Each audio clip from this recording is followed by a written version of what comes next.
struggling, feeling overwhelmed with your increasing amount of workload? Hi, I'm Dr. Heather Williamson with Transformation Group, and we're a leadership consulting firm that believes every leader should be developed to their full potential. We listen to what the real challenges are causing you to feel burned out and customizing a coaching plan that guarantees success. If you're wanting to become a less stressed leader, call us at 804-598-9175 or check out our website at transformationgroupllc.com.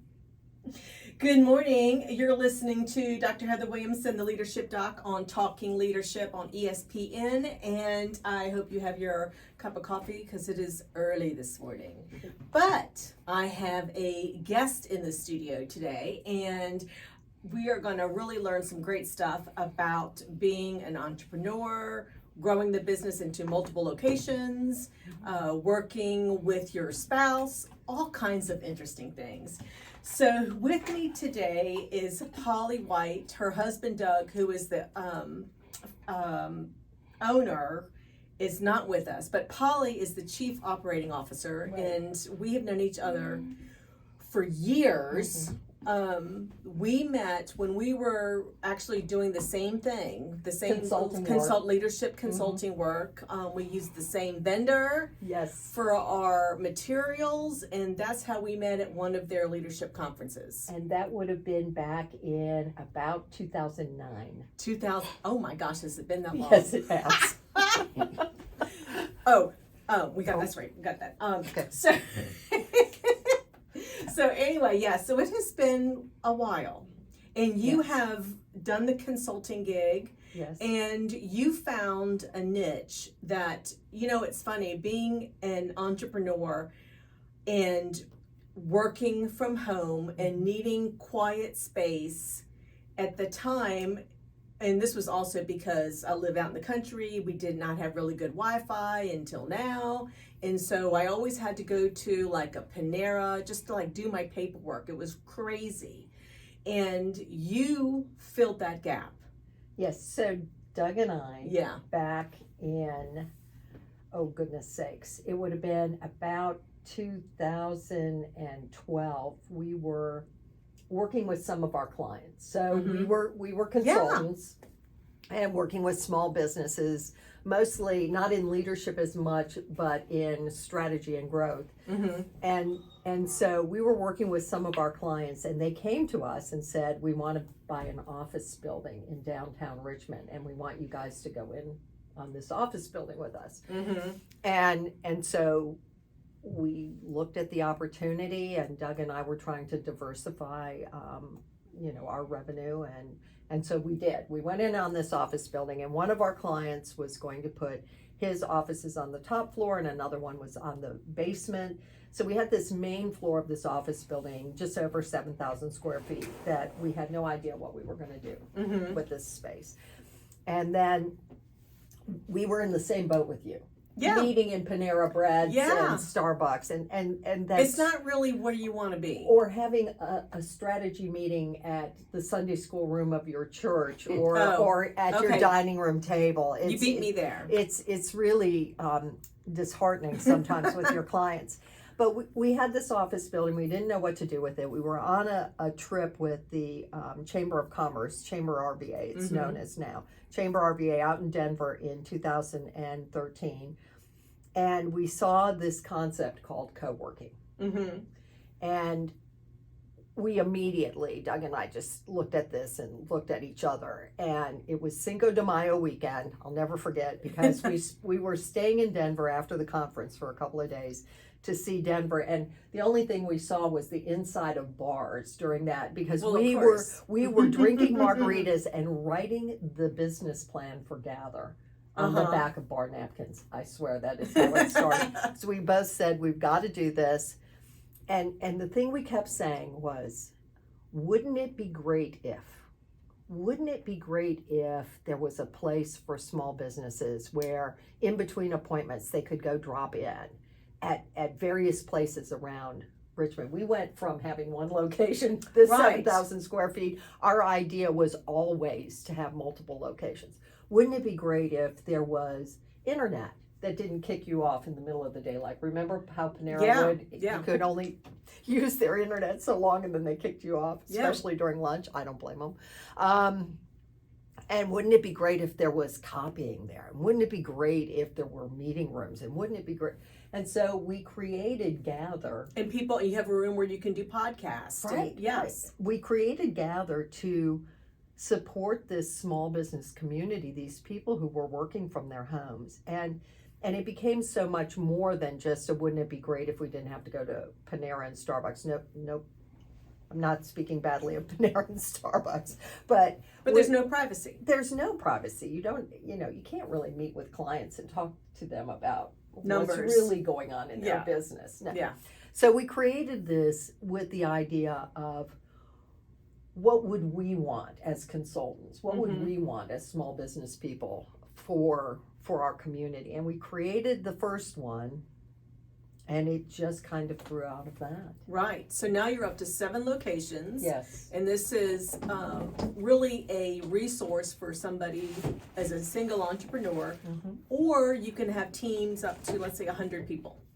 Oh, yes. And we do have some larger groups in the space. We do have some Fortune 100 companies that have teams with us, and some multinational companies that have teams with us. But the bulk of our folks are small business people. They're professional services firms. So it's attorneys and CPAs and marketing firms and cybersecurity and tech firms, and it just goes on and on and on. We have consultants, we have counselors that use our space, home health care.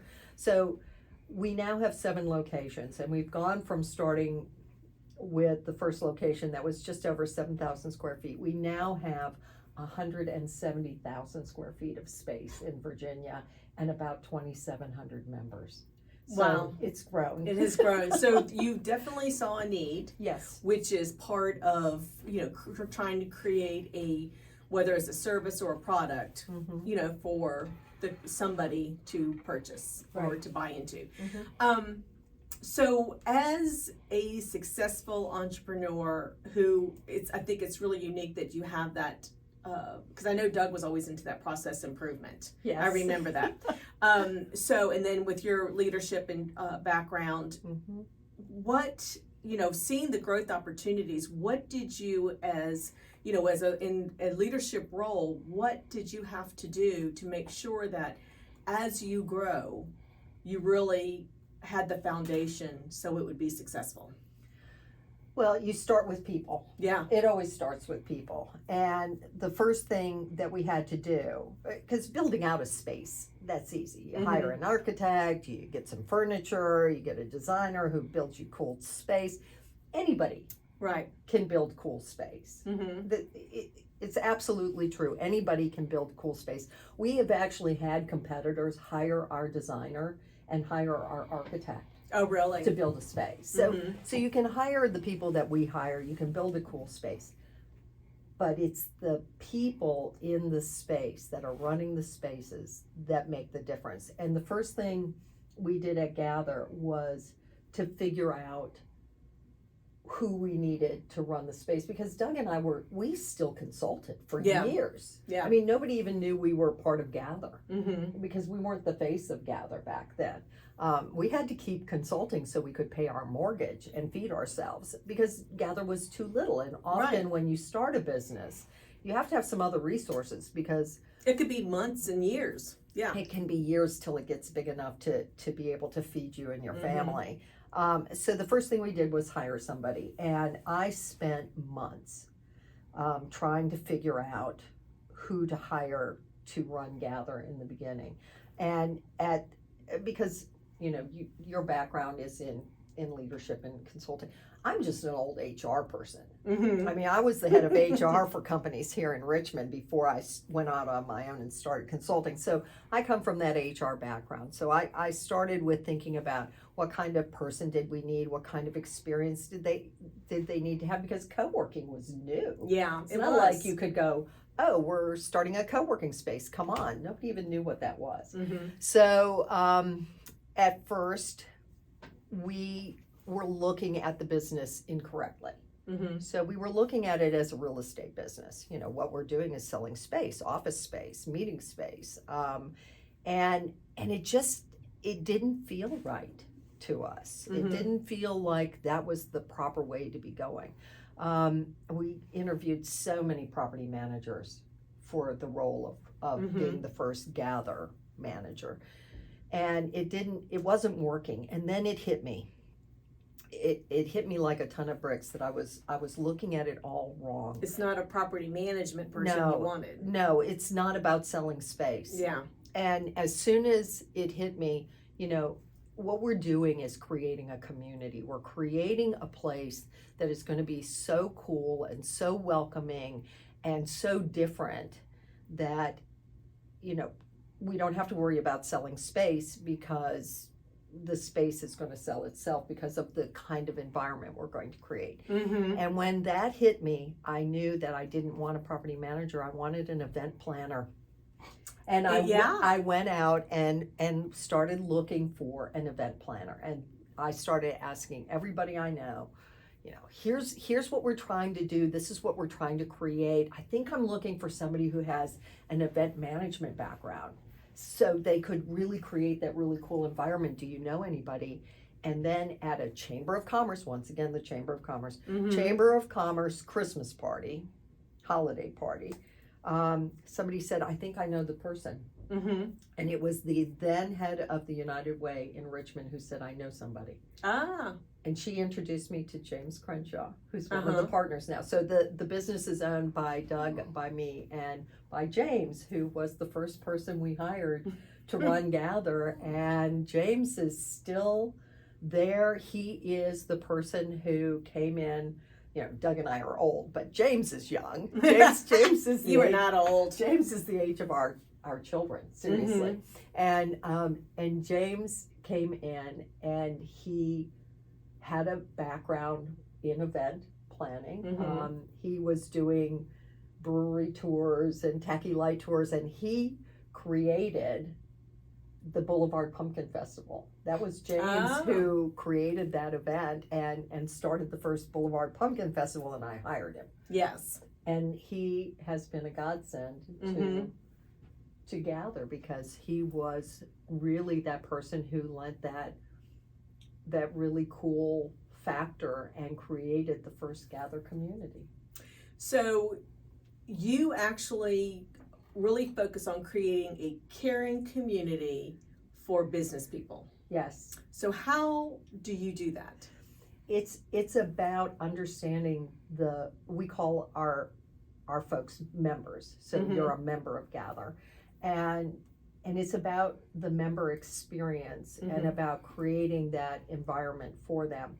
So it's really about focusing on the member individually. So when a member joins Gather, we don't just sign you up and get your email address and your credit card number, although we have to do that too. But we are going to sit down. I mean, the first time you come in to even look at the space, we're going to start by sitting down with you and talking to you for however long it takes, 5 minutes, 25 Mhm. minutes.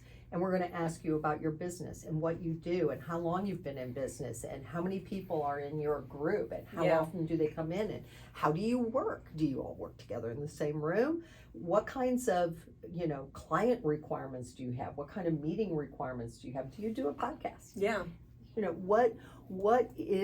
What are your needs? Why are you thinking about leaving wherever you are right now, whether it's your home or another commercial space? Mm-hmm. Why are you thinking of leaving there and coming to Gather? What is it that you believe Gather can do for you? Mm-hmm. And a lot of times, especially with folks that have been at home, it's about being back with people again. Yeah. It's about the loneliness and the isolation that happens when you work by yourself. And even if you were in another commercial space before, you probably didn't know who else was in the building with you. Mm-hmm. At Gather, that is not the case. At Gather, we are going to figure out who you are and who else you want to meet and who else it would be good for you to meet. We get to know you at more than just you're an attorney. Right. we know that you're an attorney that practices this kind of law, and oh, by the way, you like playing soccer on the weekends, because we want to be able to introduce you to other people at Gather that might have similar interests, or have similar backgrounds, or might even need your services. Right. And so a big part of we staff each Gather with 2 full-time people, and they're called community managers. And their job is to bring people together, because we know that if you engage while you're at Gather, you're going to get so much more out of the experience. And from a business perspective, it also means you're probably going to retain a lot longer. Right. Because you're getting your needs fulfilled. So this whole idea of caring about our members, when the pandemic hit us, and it was overnight. Yes. Governor Northam said go home. Yeah. And people did. And people did for a long time. Well, as an example, our short pump location had about 275 people in it every day. It was completely full. It had a waiting list. So we'd have, 270 members there every day, and 50 of their favorite friends who would be coming in for meetings and visits and whatever. And the day after Governor Northam said go home, we had 5 people in the space. Right. And 2 of them I was paying to be there. Yeah. So how do you fund all that? When because people are like, well, we can't go anywhere, so why am I going to pay for a membership? Well, yes. And so some of our contracts are longer. They're a year. But a lot of people had a 30-day or a 60-day, notice membership with us. But even those people that had longer memberships, I worked with dozens and dozens and dozens of companies. I probably had between 50 and 100 companies in April, May, and June that I was working with personally throughout Gather I found people jobs. I helped them, we put people's contracts on hold for a few months and said, okay, we understand your business has gone away. Right. You were a trainer or a wedding planner or event planner or a photographer. Nobody wanted anybody within 10 feet of them. How were you going to take somebody's picture? And you're in hospitality. Oh, yes. So, just think about restaurants and the rest of the hotels. I mean, it was horrible. It was devastating. And it wasn't just devastating to Gather. It was devastating to so many of our members. And so we worked with them. We did what we could to help them. I put my consulting hat back on, and I was working with people. Okay, you can't do this anymore because that business is gone, at least temporarily. So how do we pivot what you do so that you can get through the pandemic? I mean, it's just all part of that idea about caring about the members as individuals, as people, as these folks that have their own businesses with their own hopes and dreams and families to feed. So, and mortgages to pay for. Mortgages to pay for, yes. So you also, as a way to create engagement and create that culture, you create events because of your event planner that you hired. But I think it's fantastic because it brings people together. Sure. We have so many events at Gather. There's multiple events every week. Okay. It's terrible to know when National Cheese Pizza Day is and when National Donut Day is, and not just Donut Day, but glazed donut versus chocolate donut. There is a day for everything. It was National Business Women's Day last week. Oh, it was? On the 22nd of September. See, I don't stay on top of any of that. So happy belated. Thank you. Yeah. You as well. So we have every day at 4:00. We have a little mini networking happy hour at every Gather. So Gather has an ABC license. And so we have taps. So that is really good to know. If you're looking for space and if you want to meet people, Gather has events that they have, and they also have an ABC license. We have an ABC license. That is amazing. Yes, for each of our spaces, I have an ABC license. I guard it with my life. So yes, every day from about 4 to 5 o'clock, 5:15, depending on the location and how many people show up for it. Wind down what day? It might go till 5:30, but we have a little mini happy hour. You can have a beer, or you can just have cold brew or a soda water if you want. But we'll have that, and people do come out of their offices and sit in the work cafe and have a beer, and because we have all inclusive membership, so it's just included in your membership. You might as well come out and have a glass of wine. Doesn't cost you anything else. And so it's a way of bringing people together, and the community managers are there. They're in the space, introducing people to each other, facilitating conversations, and so on. We hire people who can do that. That's part of what we do, and so we have that every Wednesday at 3 o'clock is cookie hour. So we have local bakeries that have cookies that we bring in, and so there's normally, to get a cookie though at 3 o'clock on a Wednesday at any gather, you have to answer the cookie question, and the cookie question could be anything. It could be, what was your favorite place you ever went on vacation, or what are you planning to grill on Labor Day? It could be anything, but it's just a question that helps to facilitate conversation, because again, it's about that creating these communities where people go, oh, I love ribs. You're cooking ribs. What's your rib recipe? Yeah. So it's that way of facilitating that. Then we always have a big end of the month happy hour on the last Thursday of the month.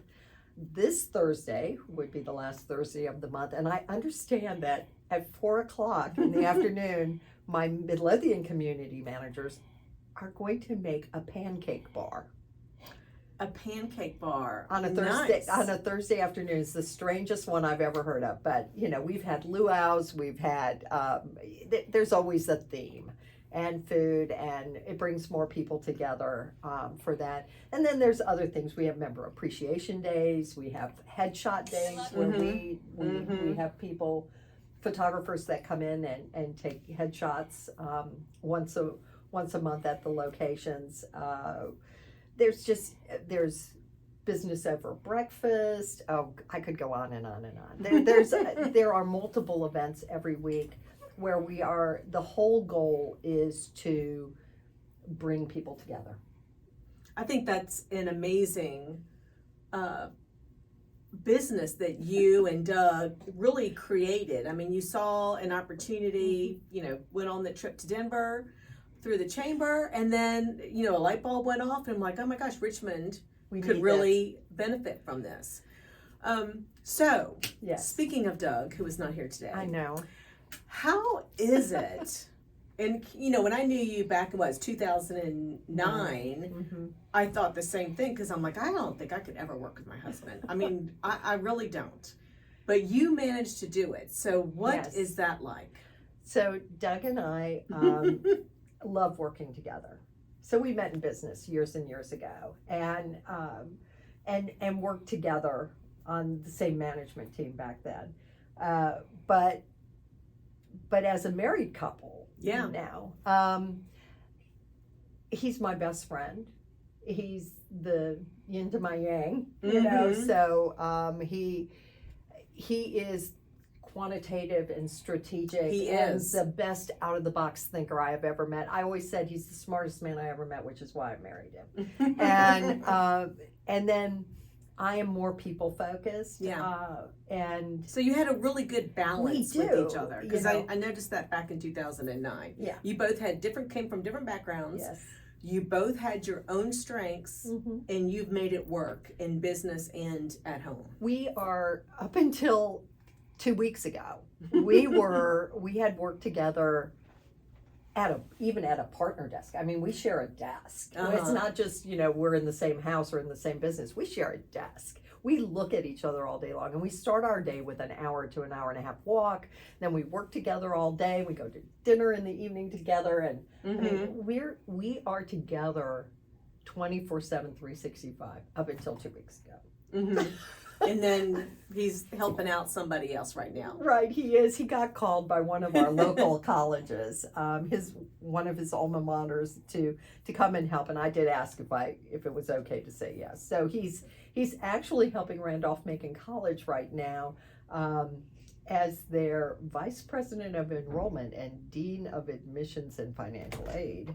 He's keeping the trains running for Randolph-Macon for 4 months while they do a big national search to replace their VP. He will not, I repeat, he will not be a candidate for that job.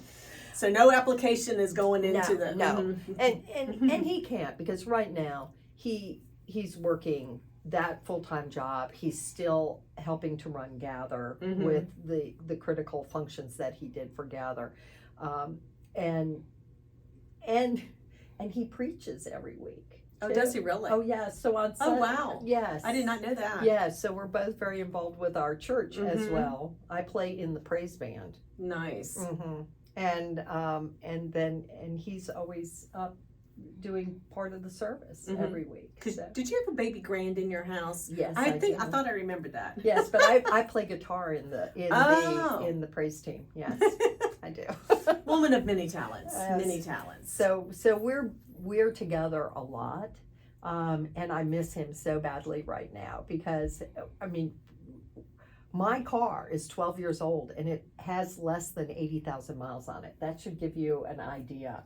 Of we're always together in the same car. Right. So do you have a rule where you're like, it's 5 o'clock, we're not talking business after 5? I mean, how do you make that work? Because otherwise, I mean, you would always be talking work. It's kind of like those who work from home, who have an office in their house, especially the hybrid model now, or they're totally remote. Yes. They never get separated from it unless they choose to make that intentional. They shut the door and they don't go back up to that office space. So we don't have any restrictions on when we talk work or when we talk family or anything else, or church. It's our life, and so Gather is our life, church is our life, and so all of this is one big jumble mess. So we there aren't any restrictions on that. Although what we're very good at is telling each other what we need when we need it. And so if on our hour walk in the morning, I don't want to be grilled about where we are in the sales process on a certain client, I'll just say, sweetie, I don't want to chat about that right now. Let's talk about this instead. And he respects that. So if you don't want to talk about work right now, if you want to talk about something else, if something is more important to you, that's what we do. But we don't really have any restrictions. We do have some little rules. So we still share an office at Gather. We have our desks pushed up next to each other in our little office at Gather. And if somebody is on the phone and the other person gets a phone call, the second person has to leave. I mean, you have to, otherwise you can't hear the conversation. There's just, some real basic rules about, don't interrupt people, try to be quiet when somebody else is working. I can handle a lot more noise than Doug can, because he's that quantitative numbers guy who has to have quiet when he's thinking. But so we're very respectful, I think, is the big thing. If you're very respectful, if you're honest about what you need when you need it, and you can communicate that well to the other person and they'll listen, I think you can make it work. I mean, this are actually the tips the strategies that you just shared are great strategies to use in any business environment. I mean, you don't have to be, husband and wife working together. You could be, the manager, the executive, the coworker. It doesn't matter. They're just basic, manners and respect that you should always implement. Good communication. Good communication is always important. So how did, growing a small business and being the principal founder of the organization, how do you change your role as the business grows? Oh, well, that's very interesting you asked that because this last year I did. So, Gather, I have made it a habit of not having my own office. I mean, we sat in a different Gather every single day and we just traveled around from Gather to Gather to Gather. What I do with operations means that I have to be more closely involved, but we had put in a layer of management, regional directors. So the regional directors manage the community managers that are in the spaces. So we had this middle layer of management, but Doug and I were still out there sitting in the different locations every day. And I said, you know, this is great to go down to Norfolk and Virginia Beach and Newport News 2 or 3 days a week and then be in Richmond 2 or 3 days a week. But how do we do this if we want to go to, you know, Lake Nona, Florida, or Greenville, South Carolina, outside the state? Or even to Roanoke, you know, how do we do this if we have to be in the space to run it? And what messages are we giving to our regional directors if we're also in the space every day? Like you don't trust them. You know, and I think they knew we did, but I said, as of the first of the year, we are not doing that anymore. We are not traveling to our spaces in Hampton Roads except for once a month. And that's what we do now. And that's when I said, we're going to get an office.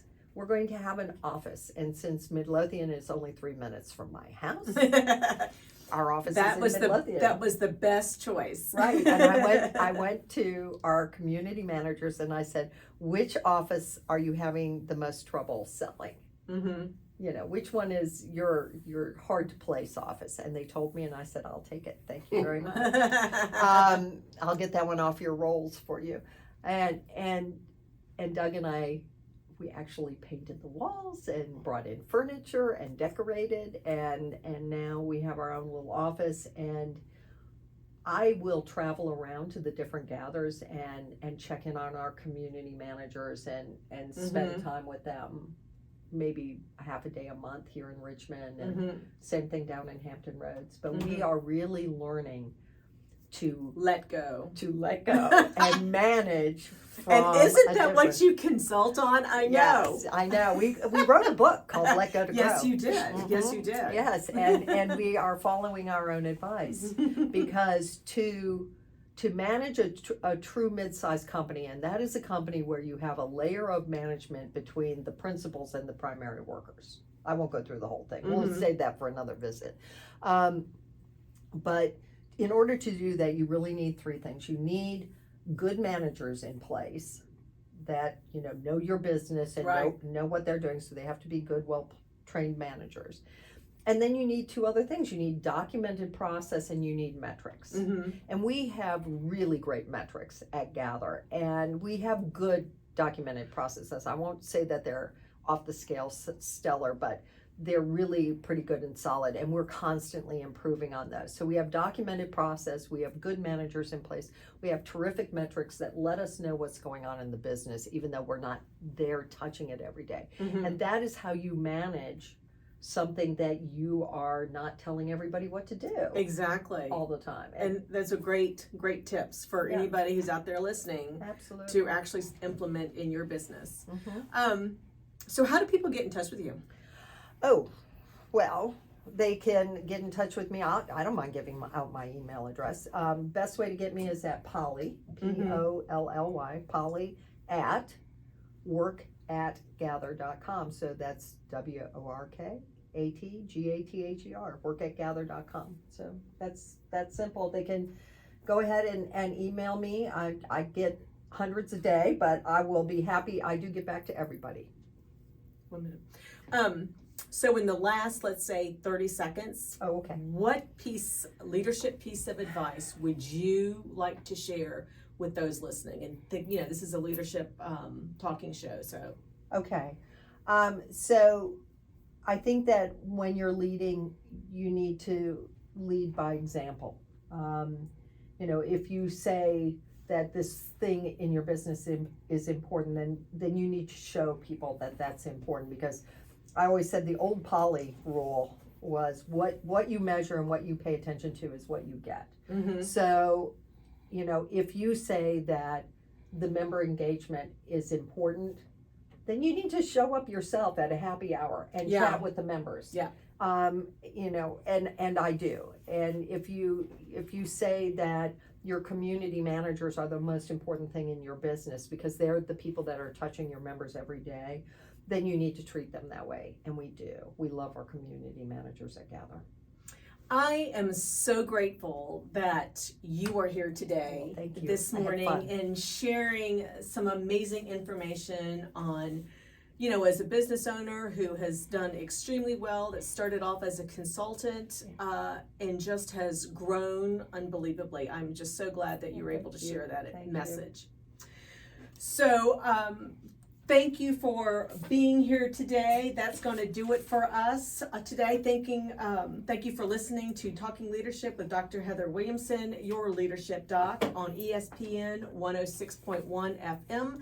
And if you need information on how you can develop your leaders in your business, feel free to go to my website, which is transformationgroupllc.com. And you can also reach me at Dr. Heather at transformationgroupllc.com. Thanks, and we will see you next week.